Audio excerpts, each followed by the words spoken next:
So the main idea behind the French is to avoid what happens in the Scandinavian.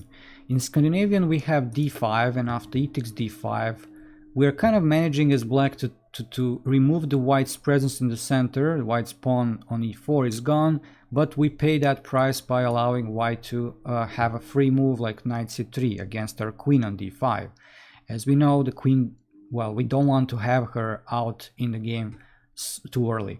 So we don't want to see that, and we play e6. This is the intro to the French defense, and this move already seen there looks like willingly playing with less space. You see, you have e4 as white, and instead of pushing this pawn 2 squares ahead, we just pushed 1, and that kind of announces that we are not gonna have enough space, the space that white has. We're surrendering the space, but we're gonna get something else in return. We'll see what. So after d4 and d5, these are the main moves of the French defense. There is no need to explain them further. Simply both players are actually fighting for space and center. The main idea of d5 is actually the expectation of white taking the pawn on d5, and then with recapture with e6 and free up the bishop, free up everything and getting equal amount of space in the center. That's a great idea, but again it's kind of missing the fact that white can just push the pawn to e5 and get a lot of space, more than before even.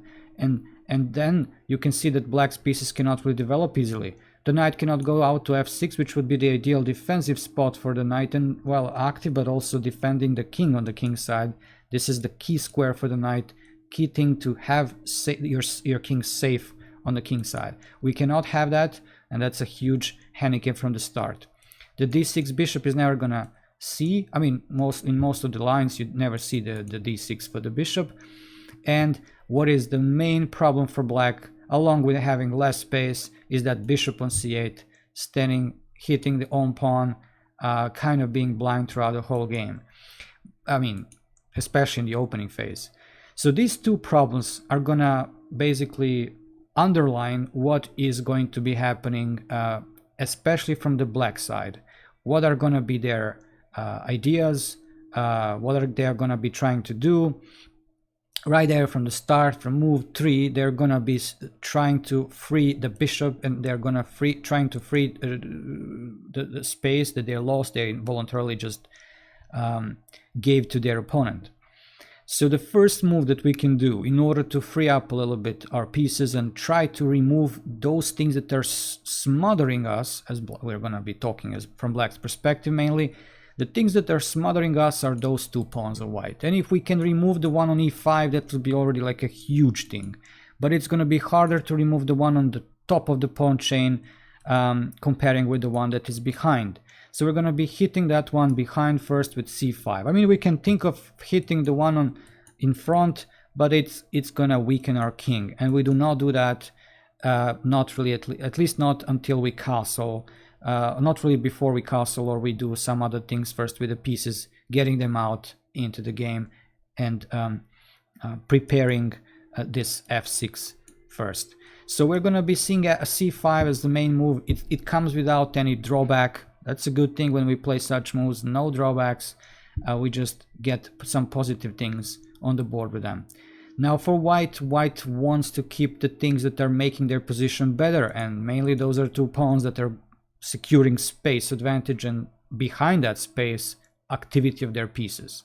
So this is a lesson of also space advantage, how you can actually grab space and how can you actually use it, what you do when you have more space, what are the benefits of having more space.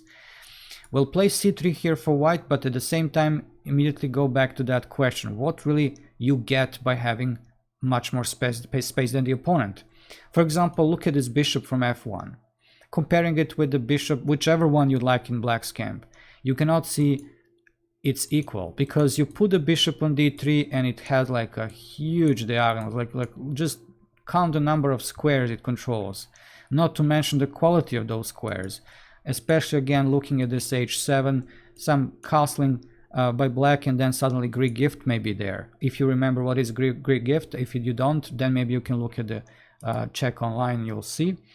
But we don't want to go too much to stretch this concept. So c3 white plays keeping what makes their position better and what makes the frame basically for the activity of their pieces.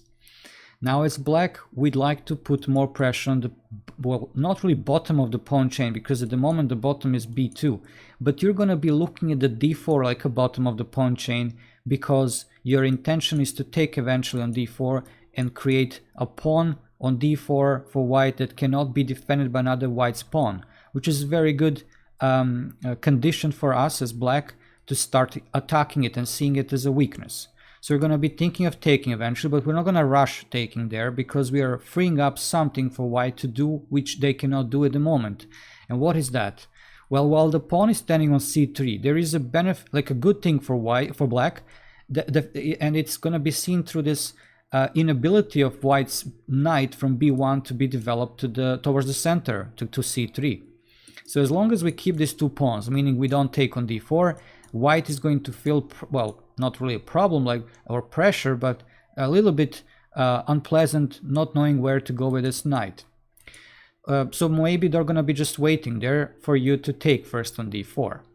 But we're not going to do that. We're going to be instead we're going to be just continue with our development with the same goal, same aim to attack further the bottom of the pawn chain, which is about to be the pawn on d4. So it's not going to be the pawn on b2, but the pawn on d4 that we're going to be putting pressure against as black. Now as white, again, we're going to be thinking of the move that doesn't do any harm to white, only good. And also it should be carrying for the pawn on d4. And that's going to be a move like knight f3, developing towards the center, keeping this pawn on d4 under like better control, and also adding more control over the e5, which is another good asset of white's position.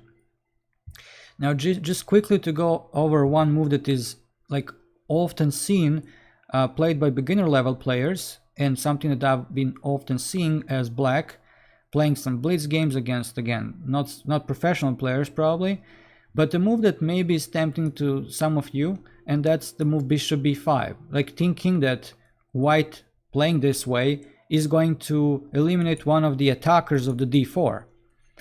And also maybe even thinking that they can double our pawns and create problems for black.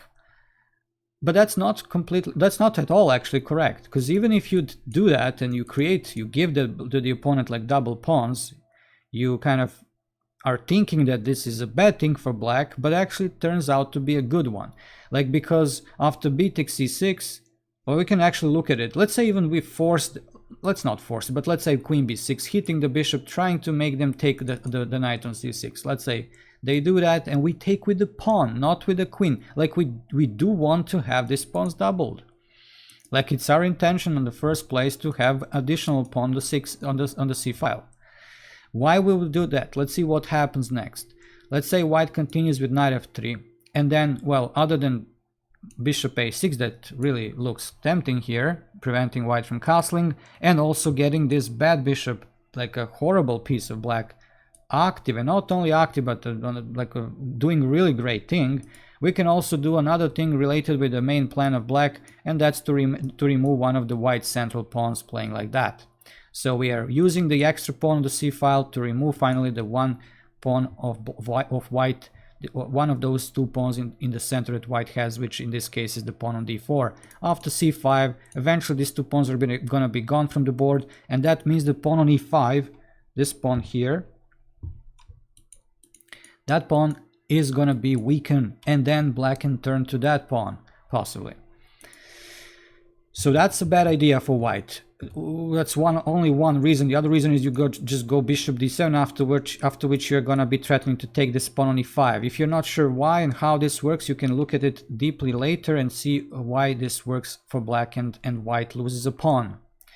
Not necessarily, of course, they can see that and react on time, but that's a trick you may want to know.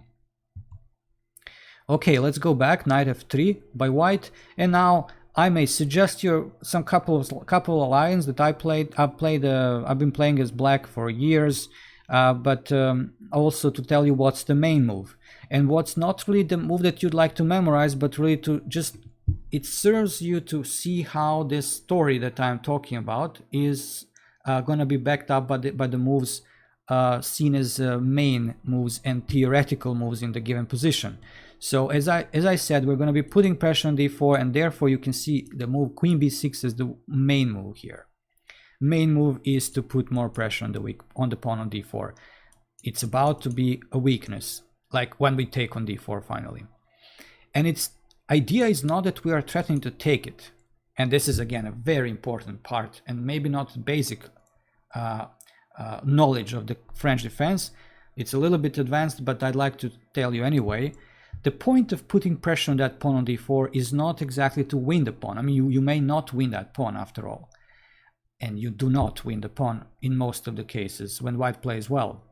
But what you're going to be doing, what you're going to affect, how you're going to affect the white's development and overall play in the middle game, is that they're going to be tied down to defend this pawn on d4 with many pieces, meaning that they're going to be defensive. And when the opponent's pieces are defensive, that's a good start to launch your own attack somewhere or initiative somewhere against something else. It doesn't need to be the d4 pawn. And as we're going to see that we're not going to even proceed at some point further attacking d4, because there will be no forces available for us to add more on d4. But once white gets completely passive there defending d4, we're going to strike somewhere else like the pawn on e5.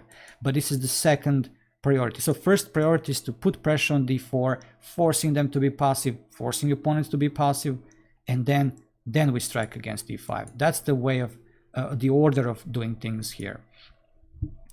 Okay, let's see. So queen b6, I'm going to just provide a line that shows you that in some cases the pawn falls, in other cases we manage to do the other thing, attacking the other pawn. And let's see how the pawn can fall in some cases. Let's say we play after knight g7, which is my way of playing here, although queen b6 can be perfectly fine as well. Let's say white plays bishop e2. So not really seeing what we are threatening with knight g7, but basically the idea behind knight g7 is that we eventually take and play knight f5, hitting for the second time this pawn. And let's say they don't have a clue what we are doing, because they think the pawn is still well defended, they're just castling, let's say. And now we play queen b6, and suddenly the pawn cannot be guarded for the third time. There is no bishop e3 because the pawn on b2 is hanging. So they lose that pawn on d4, and the game may not really seem that good for them anymore. Black is better. Let's go back. So this is only in one case, in case white just is not knowing what's being prepared by or what is happening at all on the board.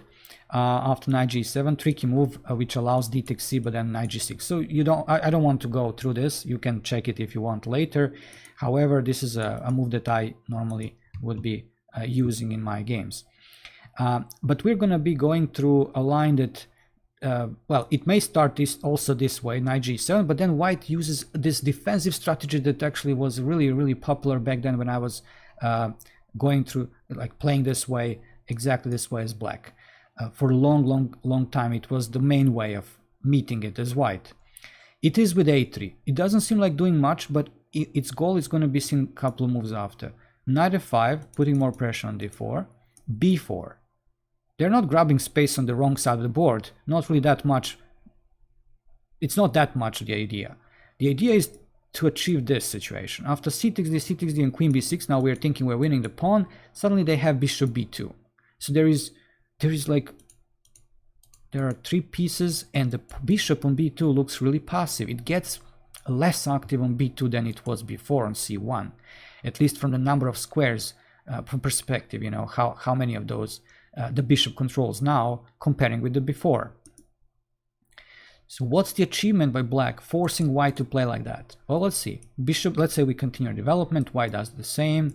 We go bishop e7, they castle, we castle, and let's say now we observe white's position, we can see that there is a problem of white developing this knight. Cannot go to d2, there is a broken communication between the queen and the pawn on d4, so we can just take that pawn. If knight c3, we take the other pawn, we take again the pawn on d4, but just the other communication is broken, the bishop and the pawn. So the knight cannot move. They need to do something like queen d3. I remember this was favorite move of my opponents back then. And then, you know, you're preparing as white to go knight bd2, and then further maybe protecting the pawn for the fourth time with knight b3. However, this move is like spending time of white, and we are happy seeing that, because now we are going to be striking against another pawn that is basically smothering us. It's going to be the pawn on the top of the pawn chain, the pawn on e5 playing f6. And you may see soon that white still has a problem with d4 after e takes bishop f6. Now the black's bishop gets better than before from e7. It was not really threatening anything. Now it is threatening really heavily the pawn on d4. And if white adds more pieces to defend that pawn with, now white is like, look at the number of pieces they're using. They're just to defend one pawn. It looks wrong to me, at least, seeing this situation that white has. Suddenly you can actually add more even into the attack, not really necessarily directly against the pawn on d4, but against pieces that are guarding that pawn. And you can see you can think of and see maybe playing bishop e8 with the idea of bishop h5, and finally that bishop that was not really good at all, that is typically bad French defense bishop, starts to be the critical, like becomes a critical piece that contributes to maybe winning this pawn on d4 even. I'd like to finish this discussion with this kind of situation, with this arrows that are showing how black is solving almost all of their problems. But of course you cannot really expect in all of your French defense games, nor that I'm actually suggesting you to use this defense necessarily as your main weapon against d4 first move. It's just like showing you the ideas, an ideal situation that black is striving to get in this opening. And that's going to be all about French defense basic level at the moment.